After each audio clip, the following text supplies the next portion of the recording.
pastor Djalma, vem cá, por favor, pastor Djalma Toledo. Ele é um profeta dessa nação, uma oportunidade de tê-lo conosco. Já andou aqui por Curitiba como profeta, como pastor. Vai estar ministrando a palavra sobre você e minha vida. Eu era criança, já ouvi ele pregando, porque não é que ele seja velho, ele é maduro na fé do ministério. Igual você, Calixto. Eu era criança, tu já estava pastoreando uns 20 anos, né? Ou mais. 15, pelo menos. Estenda para cá suas mãos. Senhor, toma teu filho. Ele é um canal de bênção, de vida, a tua igreja nesse tempo. Te bendizemos, Senhor, porque Ele deixou tantas coisas para estar aqui nesse tempo em Curitiba e vai nos abençoar. Pedimos, Pai, que Ele seja o instrumento vivo do Senhor para cada vida e que todos recebam algo do Senhor nessa manhã e que Ele e a sua casa recebam 7 vezes mais do que tudo aquilo que essa igreja hoje vai receber em nome de Jesus, Pai. Amém. Amém. Obrigado, querido. Bom dia, queridos. A graça e a paz do Senhor. É uma alegria poder estar nessa casa, conhecer e fazer novos amigos, encontrar um grupo de conterrâneos. Eu me chamo Djalma Toledo, eu sou carioca, nasci no Rio de Janeiro, no dia 11 de setembro, no ano de 1958. Não faça conta, eu tenho 65 anos. Essa cara de 64,5 é engano, né? Eu venho de uma família carente, uma família pobre, mas muito abençoada. Minha mãe era empregada doméstica, meu pai trabalhava numa farmácia, como um menino de entrega de remédios, e assim foi construída a nossa vida. Eu nasci num lar evangélico dividido. Minha mãe era extremamente beata, devota, né? Líder da escola bíblica dominical, tá? E meu pai era um simpatizante do Evangelho, que nos apoiava, nos instigava a ser cristão, mas ele nunca gostou de professar a fé, né? Encurtando uma longa história, eu tive o privilégio de batizar meu pai, ordenar meu pai ao diaconato e devolver meu pai para o pai dele, né? Hoje eu estou com os 2 papais juntos lá em cima. Eu tenho uma história muito longa, eu me lembro, 1973, né? Deixa eu voltar rapidamente, assim, 5 minutinhos. Janeiro de 1973, eu tinha 15 anos de idade, e o Senhor me encontrou num retiro de adolescentes, um retiro chamado Embaixadores do Rei, no Sítio do Sossego, no Rio de Janeiro, e ali naquele lugar eu tive um encontro com Deus.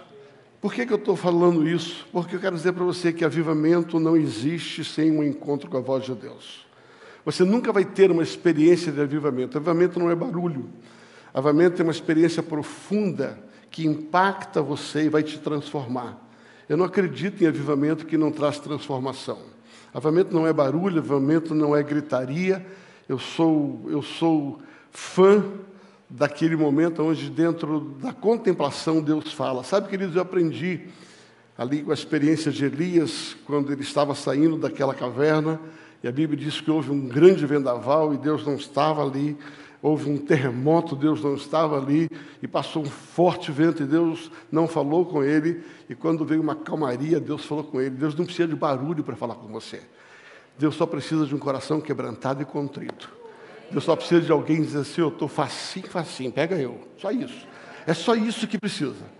O que precisa é assim, alguém dizer assim: estou facinho, estou aqui, eis-me aqui. Você vai perceber que toda mudança na vida de alguém se deu quando alguém se dispôs a Deus, quando alguém se abriu para Deus. Querido, Deus só precisa de 5 minutos de bobeira.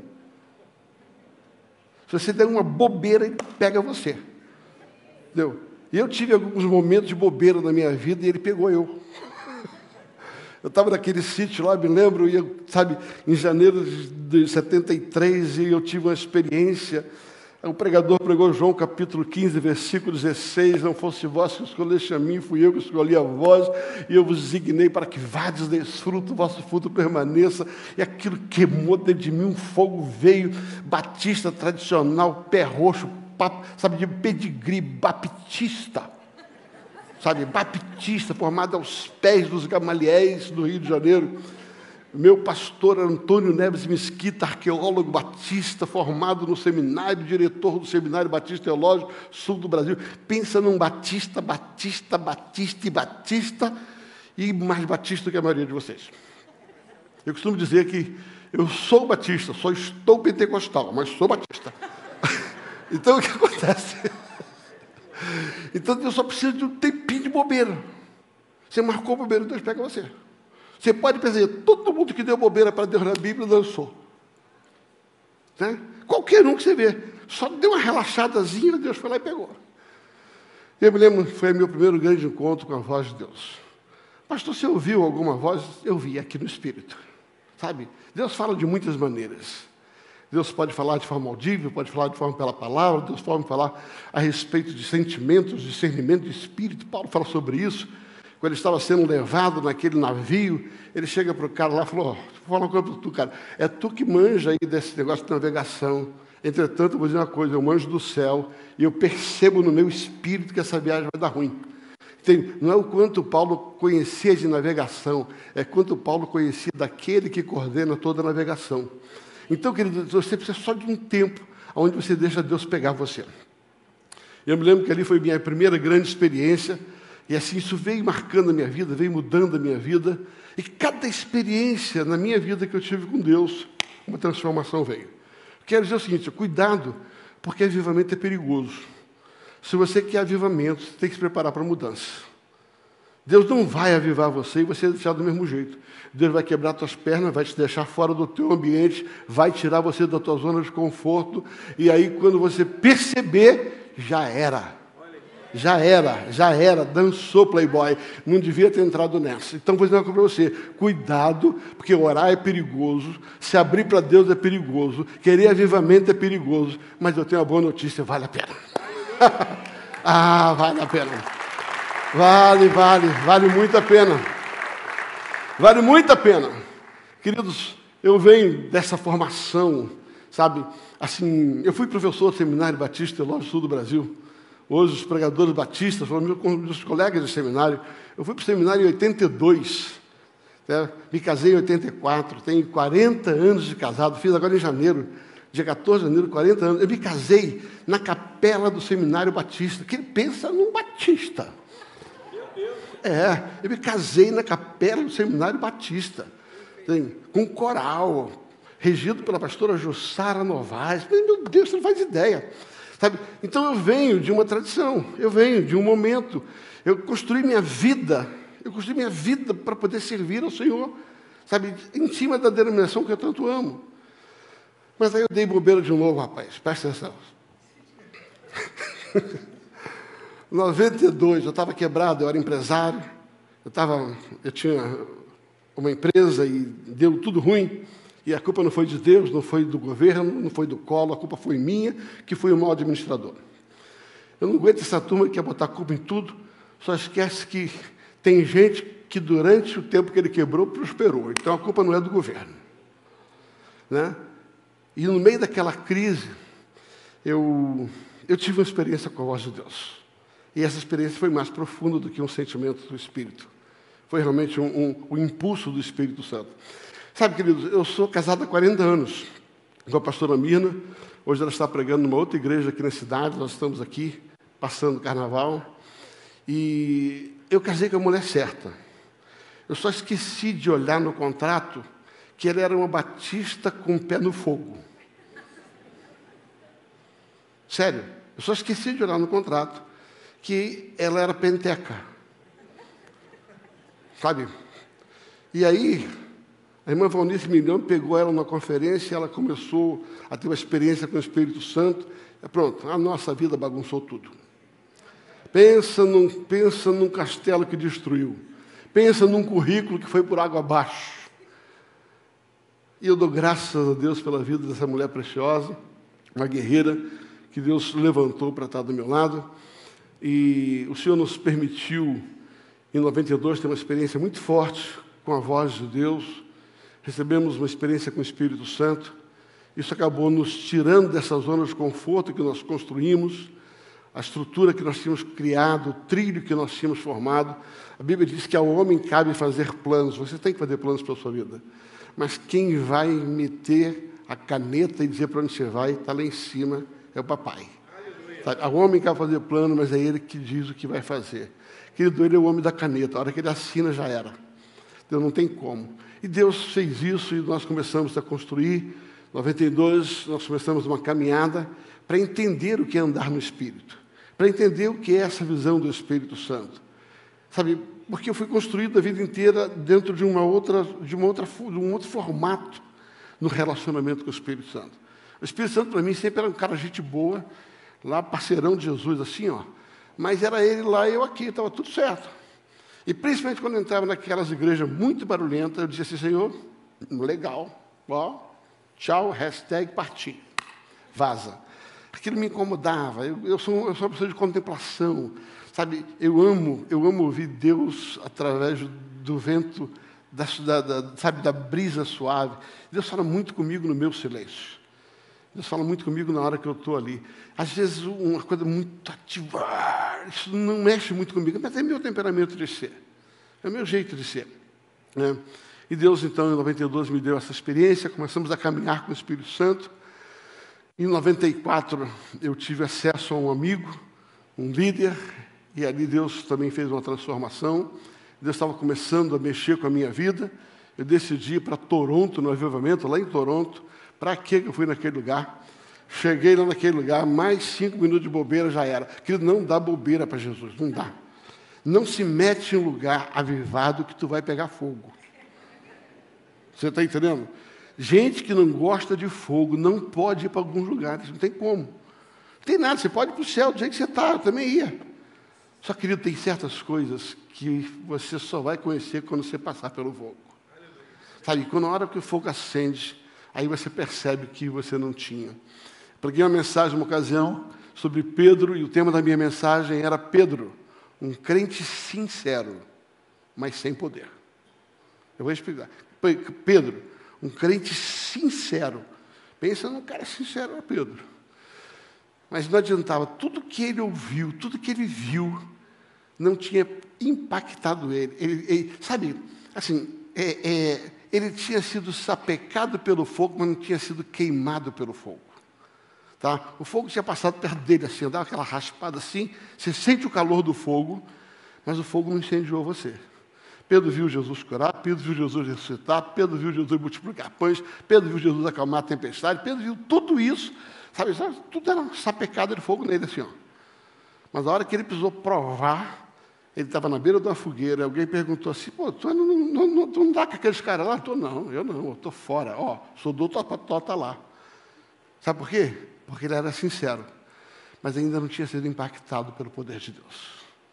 Esse mesmo Pedro covarde, por favor, entenda o que eu estou dizendo, que não teve capacidade de assumir, sabe, a sua nova identidade. Dias depois, ele está parado, sabe, num lugar, 40 dias depois, num cenáculo em oração.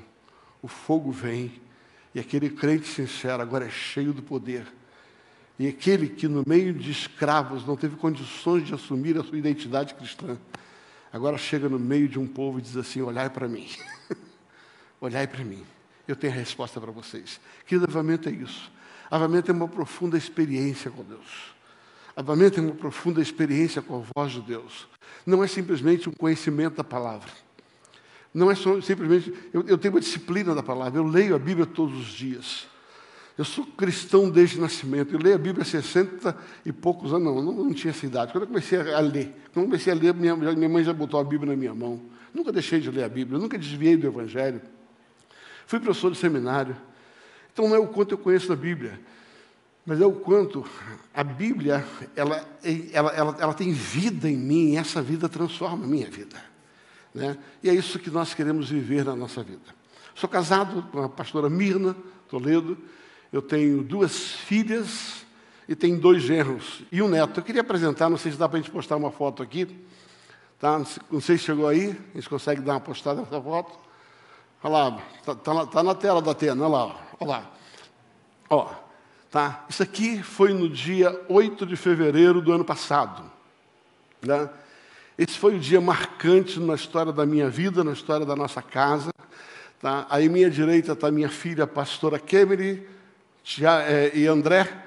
Aqui, o Tiago, que está aqui de azul, junto com a minha filha, a pastora Milena, e também eu e a pastora Mirna. Só aguarda um minutinho essa foto. Ali está o meu neto, Caio Mateus. Tá? Esse dia 8, essa foto aconteceu no dia que eu ordenei minhas 2 filhas e meus 2 genros ao ministério. Amém. Sabe, nesse dia, querido, nesse dia, sabe? Nesse dia, eu confesso aos irmãos, eu falei para a igreja isso, eu falei, Senhor, eu tenho muita lenha para queimar, eu tenho muita coisa para fazer, mas se o Senhor me resgatasse hoje, eu dou meu serviço como cumprido. Querido, quando você não impacta a sua família, vai impactar quem? Minhas filhas nunca disse a ela, todas as minhas filhas, elas tiveram que primeiro fazer faculdade. A minha filha mais velha, ela tem 2 faculdades, 2 pós-graduação, foi diretora de finanças da Vivo por 17 anos. A minha filha mais nova, formada pelo Mackenzie em letras, é professora de português e inglês, tem 2 pós-graduação na área de pedagogia. Então, eu nunca tirei minhas filhas de uma formação, instiguei elas a se formarem, mas eu queria que elas, na profissão, adorassem ao Senhor. Elas são pastoras por opção e chamado, não porque elas têm algum compromisso comigo, mas têm compromisso com Deus. Hoje, a pastora Kemily, pastor André e o Caio Mateus, meu neto, estão em Portugal. Nós temos uma igreja em Portugal. Vamos inaugurar agora um novo templo em abril. Eles cuidam da nossa base missionária em Portugal. Nós temos um projeto de aliança de pastores na Europa, e eu coordeno esse projeto, e o pastor André é o nosso gestor. A pastora Milena, ela é a diretora do nosso Instituto Bíblico, do nosso seminário. Eles foram para o IHOP, lá no Kansas, assim que se casaram. Eles se casaram no dia 2 de fevereiro, e dias depois eles estavam viajando, passaram 4 anos nos Estados Unidos, se formaram, eles estiveram ali no IHOP, fizeram também uma graduação teológica ali no Kansas. Então, eles se especializaram e hoje servem ao Senhor ao nosso lado. E o netinho já está pintando parede da igreja nova. Vamos lá? Dito isso, vamos à palavra? Tá? Esse é um pouco da nossa história. Estive por 3 anos e meio morando nessa cidade, atraído por Deus aqui em 1997. Conheci Marcelo, conheci algumas pessoas nessa cidade. E servi ao Senhor por 13 anos. Uma estrutura denominacional. E o Senhor, em 2010, nos deu uma experiência com a voz do Senhor, e nós começamos, então, a Comunhão Cristã Verdade e Vida em São Paulo, onde a igreja que nós pastoreamos hoje, uma linda comunidade. Orem pela gente, tá? Para que Deus nos leve adiante. Abra sua Bíblia, por gentileza, no livro de Atos dos Apóstolos.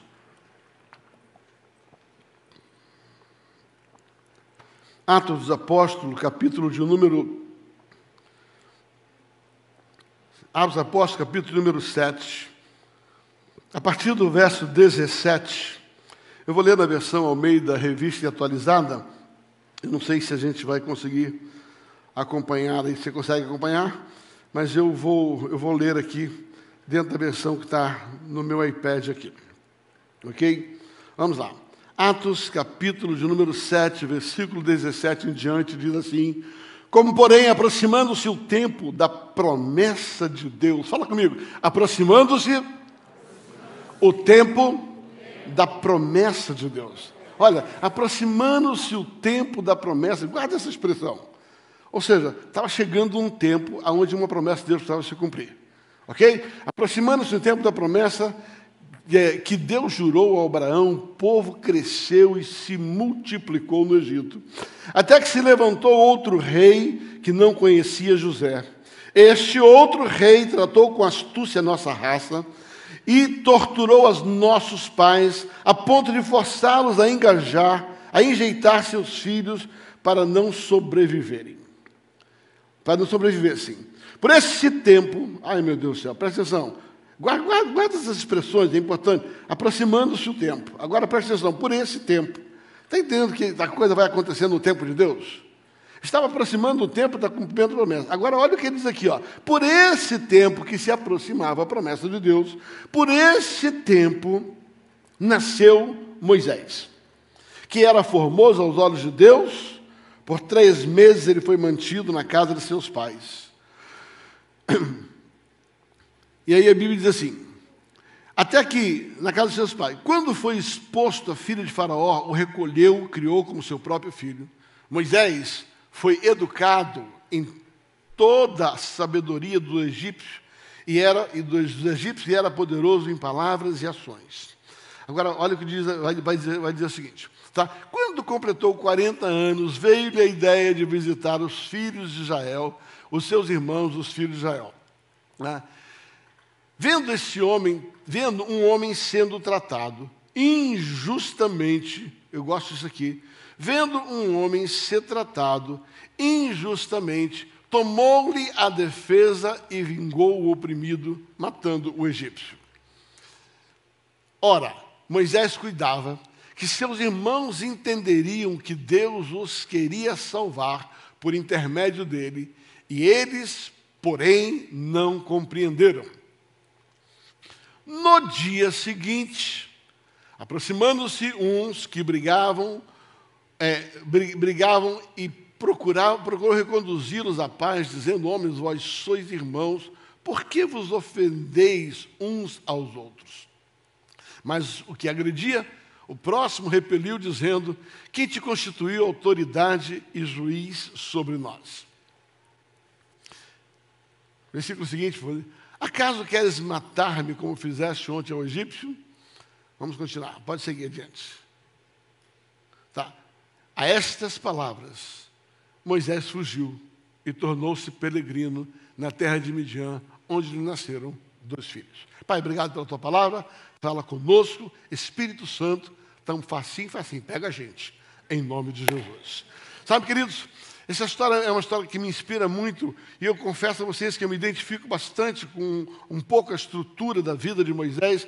Assim, a jornada de Moisés é um dos personagens pelo qual eu identifico a minha própria jornada de vida.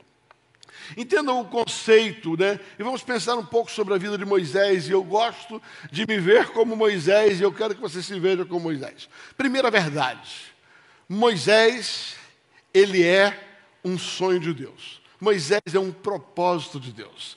Ouça, queridos, Deus tem propósitos para cumprir na terra, e Deus cria pessoas para cumprir este propósito. Eu vou repetir. Deus tem propósitos pelo qual Ele quer andar na terra, Ele quer fazer na terra, Ele quer agir na terra. E o que é que Ele faz? Ele cria pessoas para cumprir este propósito. E Moisés, então, foi criado. Só que se, por um lado, Moisés é um sonho de Deus, você vai perceber que Moisés, o sonho de Deus, ele normalmente é mais antigo do que a própria existência da pessoa.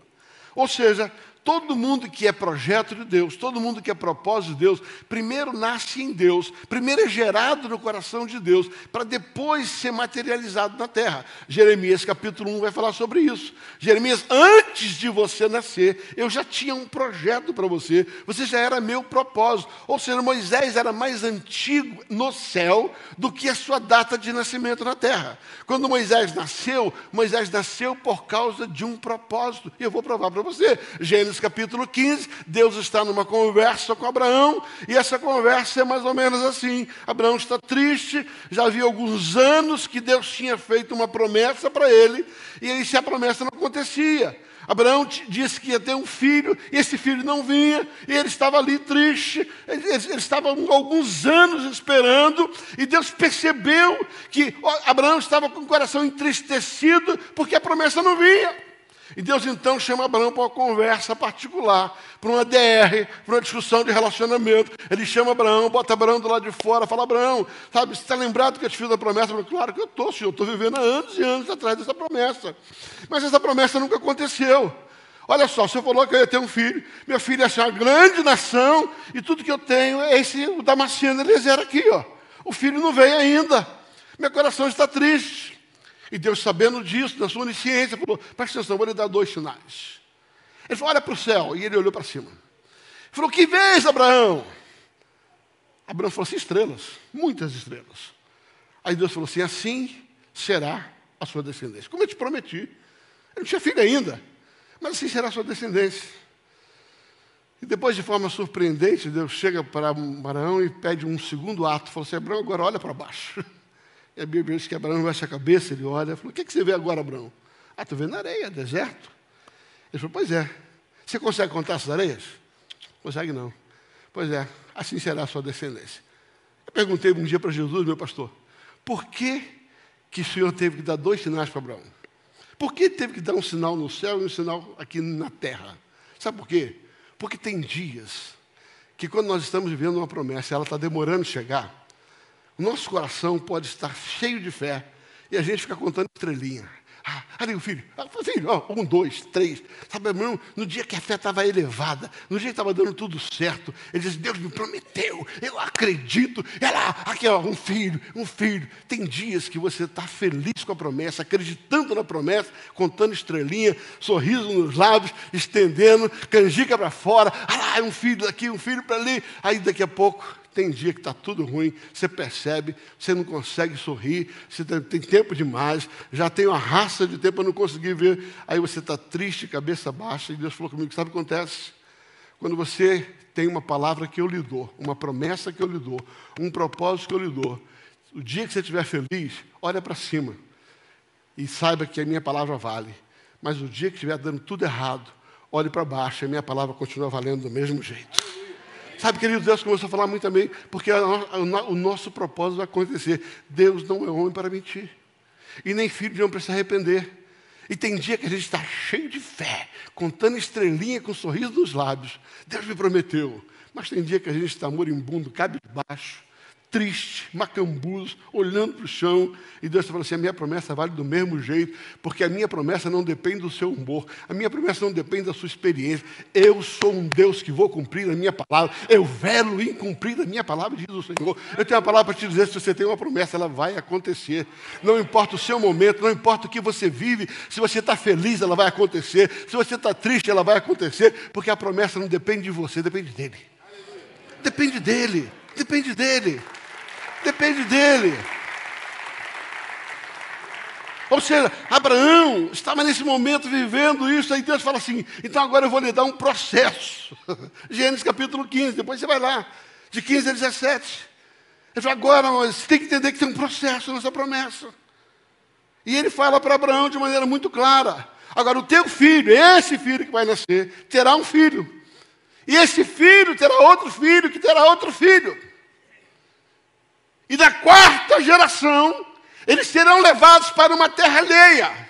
Vai lá e você vai ler Gênesis capítulo 15 até o capítulo 17. E a Bíblia diz que quando acontecer esta 4ª geração, que será levada para uma terra alheia, vai nascer o libertador.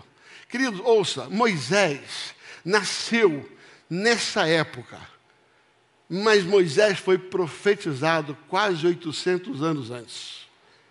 Quando Deus teve um encontro com Abraão, Deus profetizou que Abraão teria um filho. O filho de Abraão chamava-se Isaac. Isaac teria um filho. O filho de Isaac seria Jacó. Jacó teria um filho. Qual seria o nome do filho? José. E esse filho, então, ia para o Egito. E eles passariam 400 anos. A profecia tinha um processo. E como está escrito em Gênesis capítulo 15, em José o povo vai para o Egito, passa 400 anos. E agora nós vamos voltar para o texto teatro.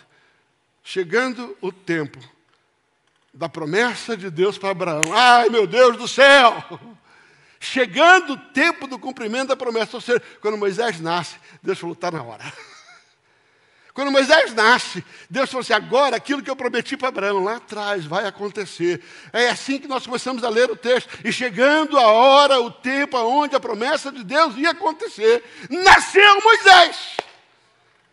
Pastor, o que tem a ver comigo? Quero dizer para você que você é uma promessa de Deus, você é um projeto de Deus, você existe muito antes da sua data de nascimento. Deus criou você por causa de um propósito, há algo que Deus quer fazer através da sua própria vida, mas existe um processo, e quando Deus ativa esse processo, se prepara, porque a coisa vai acontecer. A coisa vai acontecer. O texto vai nos falar a respeito disso, que Moisés nasceu por causa de um propósito, Moisés nasceu por causa de uma promessa. Agora, se você olhar a história de Moisés, você vai descobrir algo. O projeto de Deus só pode ser sustentado por Deus. O projeto de Deus não pode ser controlado do jeito do homem. A tal da Joquebede, mãe de Moisés, tentou controlar ele por 3 meses, vai lá em Êxodo capítulo 3.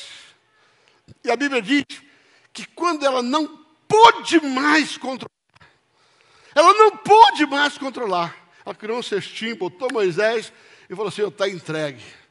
Cuida desse projeto, que ele é problema seu. Eu estou tentando cuidar daquilo que eu não tenho condições. Ouça, queridos, se você é um projeto de Deus, não tente controlar a tua vida. Cria um cestinho, pula nele e deixa Deus levar para onde for. Não, você não entendeu, eu vou repetir.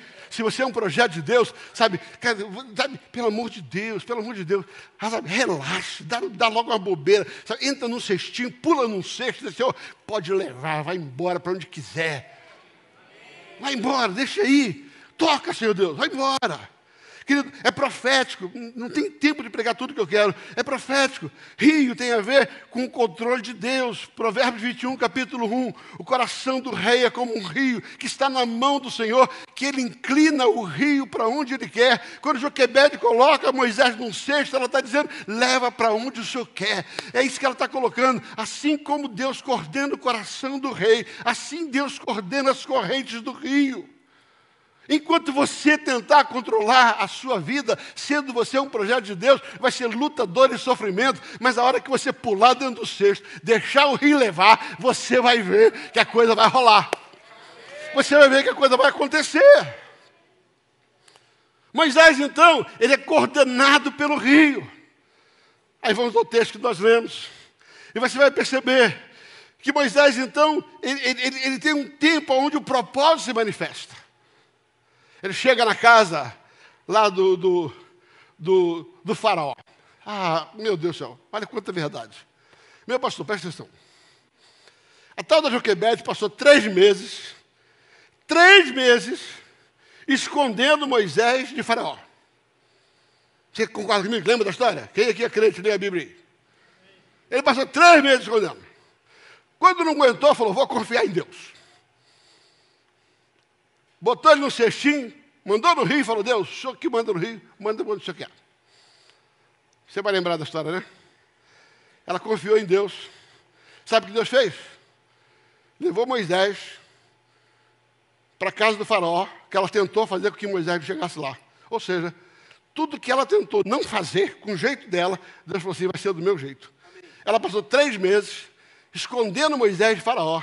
Quando ela entrega para Deus, Deus pega Moisés e vai para a casa de faraó. O que você ensina com isso?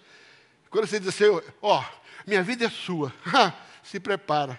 Aonde você não quer ir, ele te leva. Está rindo, não? Você já disse assim, ó, eu nunca vou para esse lugar? Já. Tu vai se dar mal, tu vai ver só. Ou tu governa a tua vida e paga a conta, ou se você entregar na mão do papai, tu vai ver para onde vai dar isso. Toda vez que eu falei assim, eu não quero. Gente, eu falei assim, ó, tudo menos São Paulo. Pulei no cesto, me dei mal 5 minutos de bobeira. Estou eu lá em São Paulo já. 14 anos, São Paulo. Você pula no cesto, deixa Deus levar. Ele não vai levar para onde você quer, ele vai levar para onde você precisa, onde o teu propósito vai acontecer. Vocês acham que os seus pastores vieram lá do Rio de Janeiro para cá porque não tinha pastor para substituir? Não. Duvido que ele tenha feito plano para vir para cá. Eu não fiz, querido. Eu não fiz. Quem conhece a minha história, 1997, Deus tinha virado a minha falência de 92, eu quebrei em 97, eu estava rico. 5 empresas, 312 funcionários. 4 empresas no Rio de Janeiro, uma empresa no Espírito Santo, uma pedreira, mineradora. Estava bem de vida, comprei um apartamento na Barra da Tijuca. Palace 2. Caiu, varão. Pois é, varão.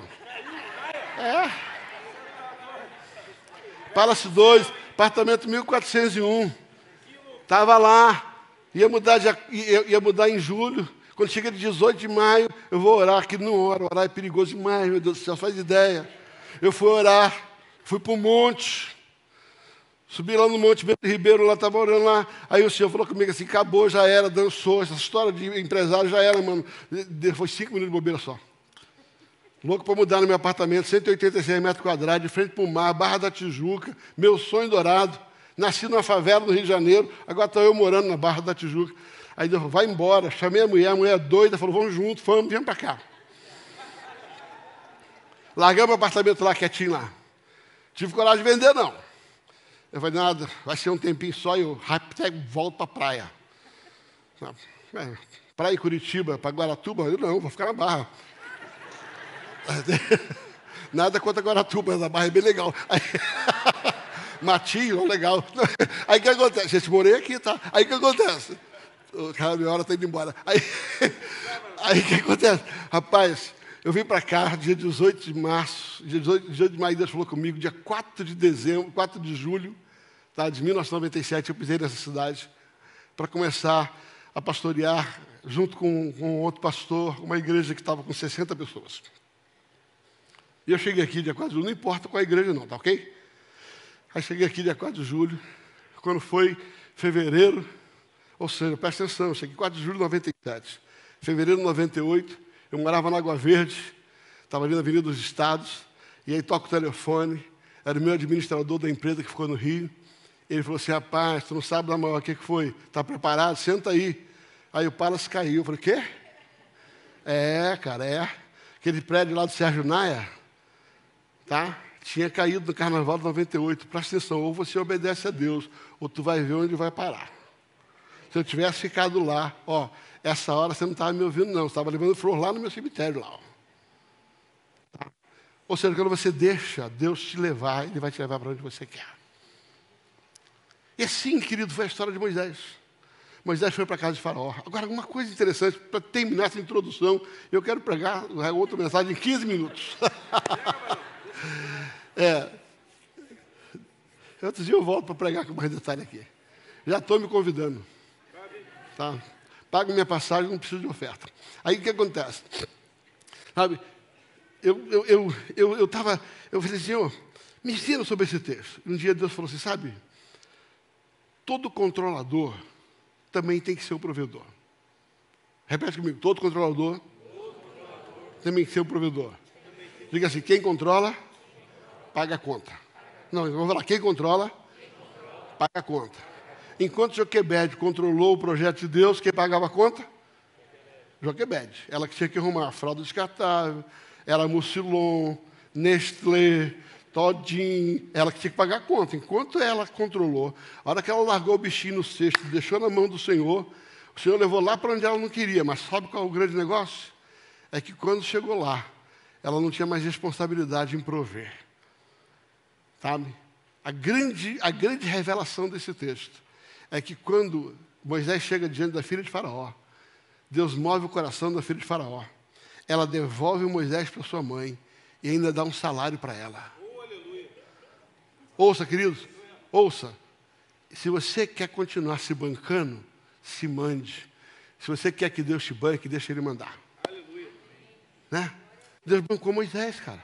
E a Bíblia diz que ele foi instruído em toda a ciência do Egito. Isso foi o início de Moisés. Esse é o nosso início. Aqui estão as verdades da nossa vida. Nós somos um projeto de Deus. Nós existimos por causa de um propósito de Deus. Deus nos construiu antes da nossa data de nascimento. Nós precisamos ser aqueles que são liberados. Nós vamos criar cestos e deixar Deus levar para onde quer. E acreditar que Ele vai pagar a conta. Agora, se a Bíblia diz no versículo seguinte, que passado um tempo, 40 anos, Moisés estava de boa, na janela do palácio, comendo do bom e do melhor, vivendo tudo que tinha de melhor, mas aqui dentro alguém diz assim, tem alguma coisa errada. Você já viveu isso? Está tudo dando certo e aqui dentro assim, tem alguma coisa errada. Tem algum trem errado aqui, tem algum troço que não está funcionando. Você vai perceber que Moisés estava lá com tudo que tinha direito. Comida, propósito. Ele podia ser o próximo faraó. Ele estava preparado para isso. Ele tinha estudado bem, estudou nas melhores universidades, na janela, todo mundo servindo ele. E ele olhando lá para fora, falou assim, tem alguma coisa lá que eu preciso conhecer. Tem alguma coisa que eu não estou entendendo ainda. E aí ele tem uma boa ideia. Ele fala assim, eu vou lá dar uma visitinha para ver meus irmãos. E quando ele chega lá, 5 minutos de bobeira, dançou. Quando ele chega lá, vê um egípcio maltratando, olha isso, ele vê um egípcio maltratando um dos seus irmãos. Subiu dentro dele e falou, é isso. Eu descobri para que eu nasci. Você vai descobrir. Moisés descobriu que ele nasceu para ser matador de egípcios.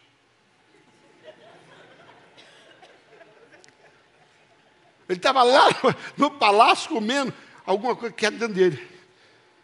A hora que o bicho começou a pegar, que ele viu o cara, ele voou em cima do cara. Uau! Pá! Agarrou o cara, matou o cara e foi dormir feliz da vida. Pastor, você está mentindo. Tá, eu próprio você. Foi a melhor noite da vida de Moisés. Sabe por quê? Porque quando você entra no propósito, não tem nada melhor. Todo mundo diz que Moisés fugiu porque estava com medo de Faraó. Mentira, está escrito no texto. O texto diz que Moisés lá matou aquele Egito, voltou para casa e dormiu. No dia seguinte, ele volta para matar outro. Não é que o cara que está chateado com medo de Faraó volta para a mesma cena do crime. Lê no texto, lá, Atos capítulo 7. No dia seguinte ele voltou. Doido, sangue nos olhos, faca nos dentes, vou matar outro egípcio. Vou agarrar um egípcio e vou matar ele. Aí ele chega lá, o que acontece? Vê dois irmãos brigando. Sabe uma coisa dessa? Vê dois irmãos. Sobe a ira de Moisés. Fala, esses caras estão malucos, rapaz. O que esses caras fizeram? Beberam cachaça. Ele chega para os caras e fala, ô, manos, presta atenção, rapaz. Pô, a gente tem que lutar contra egípcios, rapaz. Não tem, vai ficar um maltratando o outro aí. Você fica batendo no outro, dois irmãos brigando. Até parece que ele estava vivendo em 2014, 2024 no Brasil. Igreja brigando com igreja, irmão brigando com irmão. Ele chega lá, rapaz, para com isso, rapaz. Nasceu para se unir para matar egípcios. Aí o cara mais desavisado falou assim, não se mete na minha vida não, cara. Tu é um assassino, eu vi tu matar o cara lá ontem. Tá pensando quem é você? Quem que você é? Que autoridade você tem sobre a gente? Quem te constituiu juiz sobre a nossa vida? Quem foi que te colocou como líder entre nós? Só que o texto diz, Moisés entendia que Deus havia de usá-lo para libertar o seu povo. Moisés sabia do propósito. Mas a Bíblia diz que seus irmãos não entenderam. E eu começo aqui a desenvolver onde eu quero chegar. O texto está escrito assim, a estas palavras. Repita comigo, a estas palavras. Não, por favor, me ajuda, eu vou terminar já. Diga assim, a estas palavras. Moisés fugiu. Depois eu volto no texto para a gente ganhar tempo. Moisés não fugiu porque tinha medo de Faraó. Moisés fugiu, Atos capítulo 7, porque ele foi ferido dentro da igreja. Ele foi ferido pelos seus irmãos. Eu sei quantos de vocês já foram feridos nas igrejas por onde vocês passaram. Eu sei o quanto eu fui ferido pelas igrejas por onde eu passei. Sabe qual é o problema, querido? É que hoje a nossa guerra não é mais contra o inimigo. Nossa guerra é contra o irmão. A Bíblia diz que essa guerra que machuca feriu Moisés. E mesmo Moisés, agora consciência do seu chamado, #vazou 40 anos fora com dor de cotovelo. Fala assim, cara, não dá para mexer com esse negócio de igreja, não. Esse negócio de chamado não dá certo.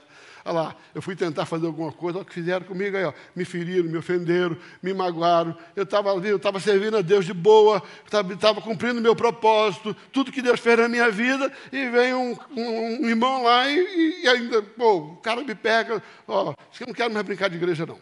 Você já viveu isso? Eu já. Quero mais brincar com esse negócio de igreja, não. E a Bíblia diz que Moisés foge por 40 anos porque ele foi ferido dentro de casa. Só que ouça bem, queridos, quando você é um projeto de Deus, enquanto você não voltar para o projeto, você não sossega. Você pode prosperar à vontade, mas aqui dentro fica aquele trem aqui, ó. Esse não é o meu lugar. Aí o texto continua dizendo que Moisés estava pastoreando o rebanho do seu sogro. E ele falou assim, cara, eu estou com saudade de Deus. Eu estou com saudade do meu chamado. Depois, por gentileza, olha o texto com atenção. Eu estou com saudade do meu chamado. Êxodo capítulo 3 e capítulo 4. Por isso Moisés falou assim, o negócio, eu vou lá para um monte de oração lá. Eu vou para o tal do Horebe. Horebe é monte de Deus. Que ninguém vai para o monte de Deus se não quer ter uma experiência com Deus. Ninguém vem para uma conferência de livramento no carnaval se não quer ter uma experiência com Deus. Eu tenho uma notícia para te dar. Tu veio para cá, se prepara, porque o bicho vai pegar. É só 5 minutos de bobeira que ele precisa, só isso. Aí Moisés está lá no monte, né? O que Moisés está fazendo no monte? Querido, você já foi a Israel? Ninguém leva ovelha para o morro. Quem sobe morro é cabrito. A ovelha não gosta de esforço. Moisés leva a turma lá para cima. O que ele foi fazer em Horebe? O texto vai te explicar. A Bíblia está andando, Moisés está andando lá em Horebe. Fazendo o quê? Procurando Deus. Procurando um jeito de voltar para o seu chamado. Procurando um jeito de ser relevante. Procurando um jeito de ser impartido, de ser tocado pelo Espírito de Deus. E você conhece bem o texto, Moisés está ali andando. E a Bíblia diz que, de repente, Moisés passando, ele percebeu que algo sobrenatural acontecia. Eu falei para você no início, não tem como ter avivamento sem um encontro com o sobrenatural. Não tem como avivamento sem ter uma experiência. Moisés estava em busca de uma experiência. E a Bíblia diz que uma sarça começou a arder. Queimava, queimava, queimava, queimava, queimava. Mas não se consumia. E eu gosto muito do texto, lá em Êxodo original, que ele vai dizer assim: e Moisés disse do seu coração, guarda isso, eu me virarei para ver. Guarda essa expressão. Moisés disse, eu me virarei para ver essa estranha manifestação. Ou seja, Moisés estava encontrando o que ele queria. Ele queria uma experiência com o sobrenatural. Ele queria uma experiência com a sarça. Ele queria uma experiência com o fogo. E quando o fogo começou a arder e não se consumia, ele tomou uma decisão. Eu vou dar atenção a isso. Eu vou me virar para ver isso. Sabe o que diz o versículo seguinte, minha pastora? Diz assim, e vendo Deus que Moisés se virara para ver, falou com ele. É 2 minutinhos de bobeira, só isso. Deus só falou com Moisés, porque Moisés deu atenção ao que Deus estava fazendo. A Bíblia diz que Moisés falou assim, eu me virarei para ver o que Deus está querendo fazer. A Bíblia diz que isso chamou a atenção de Deus. E Deus disse, e vendo Deus que Moisés estava atento àquela manifestação, que Moisés estava buscando aquela manifestação, falou com ele. Eu quero dizer para você, Deus te trouxe aqui nessa conferência, Deus te trouxe aqui nessa manhã, porque Deus quer falar com você. Mas Deus não vai falar com você se você não der 5 minutos de bobeira para Ele. Se você não te desarmar. Se você não disser assim, estou facinho, facinho, pega eu. Sabe, pega eu. Sabe que você pode voltar desse culto do mesmo jeito que você chegou. Você pode. Mas você pode dizer assim, não, Senhor, quer não. Quer não. Estou aqui, ó, pega eu. Pega eu, estou facinho. Eu estou aqui nesse culto e eu quero dar atenção àquilo que o Senhor colocou no coração dos nossos pastores. Eu quero ser sapecado por essa chama. Eu quero ser atingido por esse fogo. Deus vai falar com você, eu tenho certeza, Ele falou comigo. Deus falou comigo. A minha vida, cada vez que Deus falava, era uma mudança. Hoje eu vivo frutos do fato de ter dado atenção àquilo que Deus foi me chamando a atenção ao longo da jornada dos meus anos. Eu sou fruto de experiências com a voz de Deus, com o fogo de Deus. Eu não mudei a minha essência. Eu continuo amando a palavra, eu continuo pregando, eu continuo orando, mas agora existe um fogo que arde dentro de mim, e aquilo que eu vivi eu quero impartir com você nessa manhã.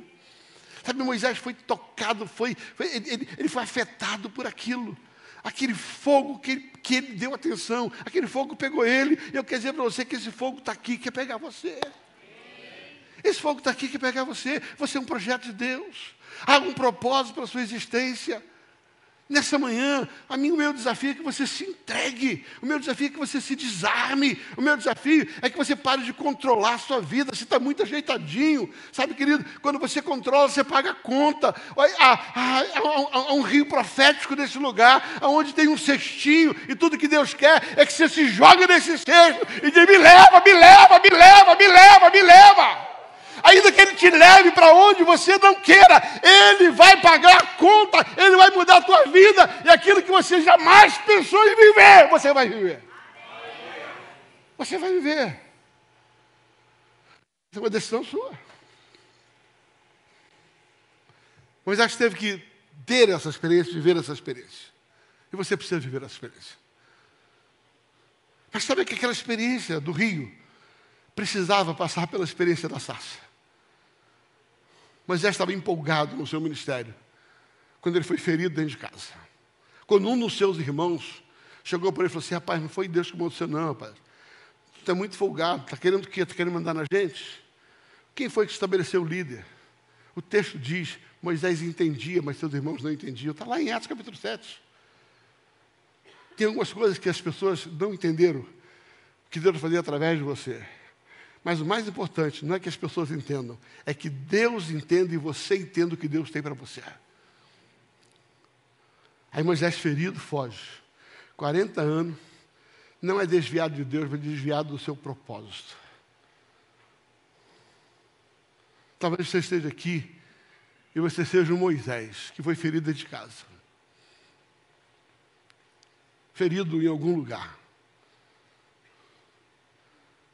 Sabe, eu não aguento mais crente museu. Sabe quem é crente museu? Ex-bispo, não sei o quê, ex-diácono, ex-profetisa, não sei aonde. Ah, mas em 1922 eu era presidente não sei de quê. Em 1924 eu era não sei o quê. Em 1950 pelo amor de Deus, sai com esse espírito de museu, cara. Tem coisa nova para você. Sabe? Não era o que você era, é aquilo que Deus quer fazer a partir de agora. Deus tem algo novo para você. Já está surgindo a luz. Isaías 43, não percebeste? Não percebeste? Algo que Deus quer fazer hoje na sua vida. E sai desse marasmo, para com essa dor de cotovelo. Para de ficar com essa lamentação. Tem gente que está querendo acrescentar livro na Bíblia. Sabe, já chega Jeremias, não precisa da lamentação de José, da Maria, de Joaquim, não precisa mais. Como diz lá na minha terra, sai da lama, jacaré. Sabe? Está na hora de você viver o novo.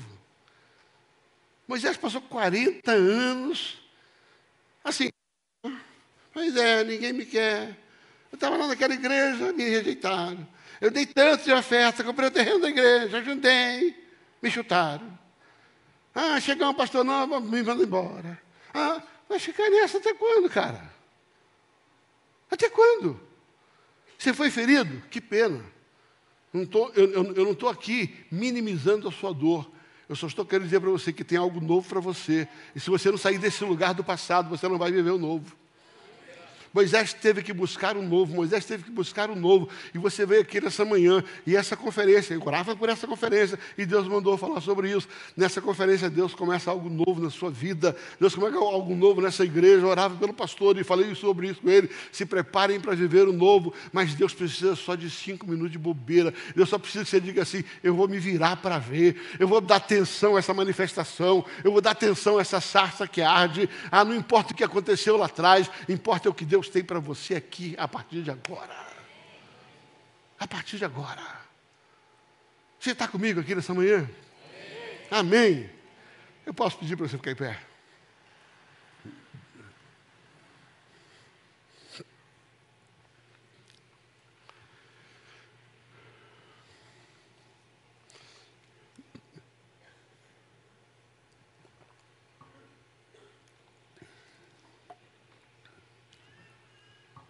Essa manhã, meu encargo profético foi dizer para você que você é um projeto de Deus. Deus te criou por causa de um propósito. Você está comigo nessa manhã? Pastor, mas eu não conheço o meu propósito, mas ele conhece. Pastor, você não conhece a minha história, você não conhece a minha, querido. Pensa no cara improvável. Eu nasci na favela do Vidigal. Por 14 anos, morei num lugar muito simples. Eu morei na favela, quando a favela era favela, não um lugar de bandido. A favela que eu nasci não tinha água encanada. Eu passei 14 anos tirando água de poço. Meu primeiro banho de chuveiro eu tomei aos 12 anos de idade. Eu dormi numa casa de estuque, numa esteira, por 14 anos. Minha primeira cama, eu tive quando me casei, dia 14 de janeiro de 1994. Eu sou um improvável. Na favela, todo mundo me chamava de boiola, de gay, de tudo que é nome que você pode imaginar. Sabe por quê? Porque eu tinha um problema chamado calcificação de ossos. Eu não podia jogar bola, não podia correr, não podia fazer nenhuma atividade física. Um menino na favela que não pode correr, não pode brincar, e quer brincar porque é criança. Eu fui adotado pela minha irmã e as amigas dela. E eu aprendi a brincar de boneca. E eu brinquei de boneca a minha infância inteira. Você consegue imaginar como é que todo mundo olhava para mim? Eu tenho uma boa notícia, nunca gostei daquela fruta lá não, tá? Nunca gostei daquele trem lá não. Todo mundo dizia, mas nunca gostei. Pelo contrário, o que eles não sabiam é que eu me sentia o Ken das Barbies. Todo mundo achando que eu era do time delas e eu aqui só aquele beijinho.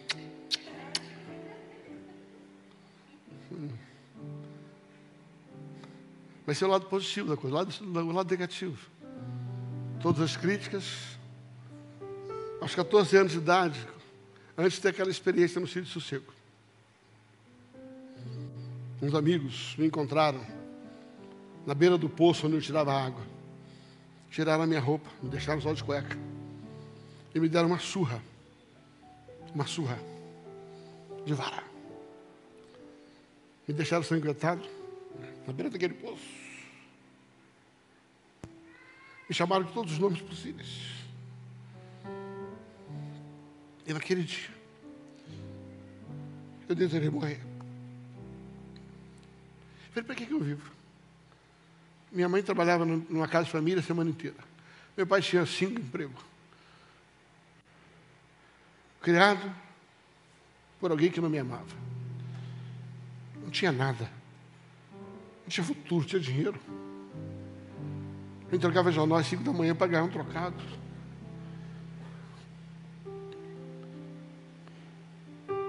Sabe o que acontece? Sabe qual é a diferença? Eu nasci por causa de um propósito. Aleluia.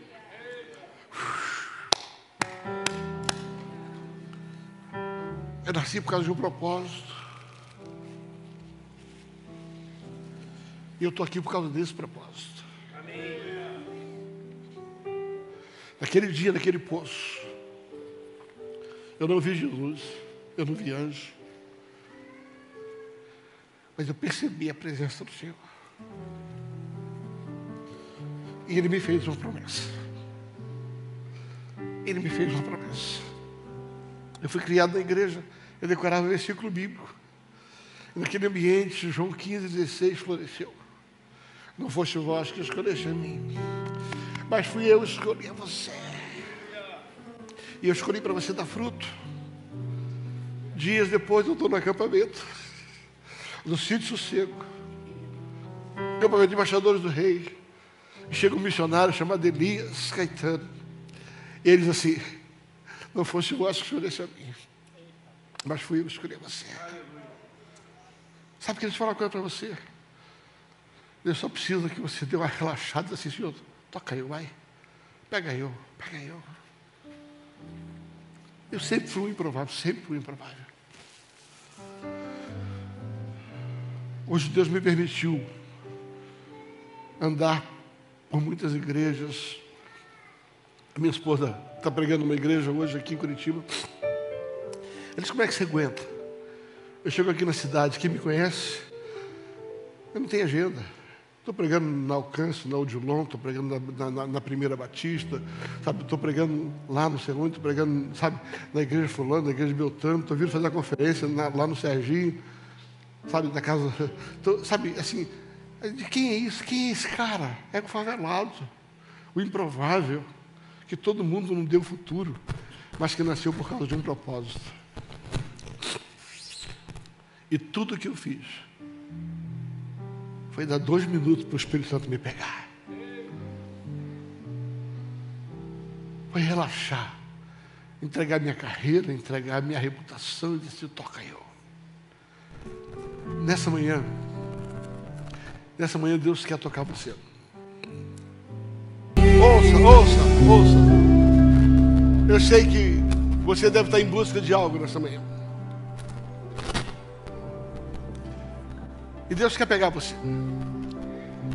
E quando a gente convida para vir ao altar, é só um jeito de você dizer para Deus, como Moisés disse, virando-se em Moisés. É só um sinal que você dá para Deus, estou aqui.